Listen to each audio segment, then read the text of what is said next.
ده فيديو سريع بس كنت قاعد مع حد فبيقول لي يعني هو الERP ده هيعمل لي إيه يعني، حد صاحب business يعني، فباقول له هيساعدك يعني تاخد قرارات وبتاع، فالمهم يعني اتناقشنا بس يعني ده فكّرني بحاجة حصلت قدّامي من حوالي 7، 8 سنين كده.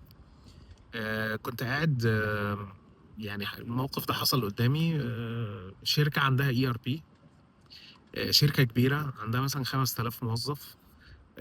وكان في department، يعني كان في department عايزة تhire ناس، عايزة يعني تجيب ناس جديدة، ومقدّمين بقى طلب وبتاع. المهم إيه، الإدارة العُليا رفضت.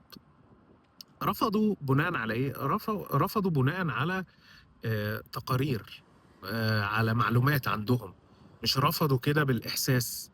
اللي حصل إن هُم عندهم ERP، فالERP هُم قدروا يجرّوا تقرير، التقرير ده طلّع لهم بيانات بالإدارة دي، كام ساعة الإدارة دي تقدر تقدّمها في اليوم، قصاد كام ساعة الإدارة دي بتشتغلها في اليوم.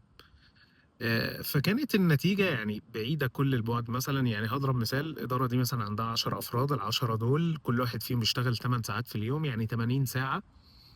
طيب يعني أنا أقدر أدّي شغل 80 ساعة في اليوم، قصاد بقى الشغل كان قد إيه، اللي بييجي كل يوم 30، 25 ساعة. فإحنا ما جبناش حتى 50% من عدد الساعات اللي المفروض نعملها في اليوم. فده كان مثال بسيط، إنك أنت تقدر تاخد قرار بأرقام، ببيانات. بس حبيت أشارككم يعني الموضوع ده، لسه كنت أو برضه حد عنده أي أسئلة، عنده أي حاجة، لو حد عنده business هنا في أمريكا آآ وعايز يتواصل معايا يبعت لي، وما تنسوش بقى اللايك والcomment والsubscribe والحاجات الحلوة دي.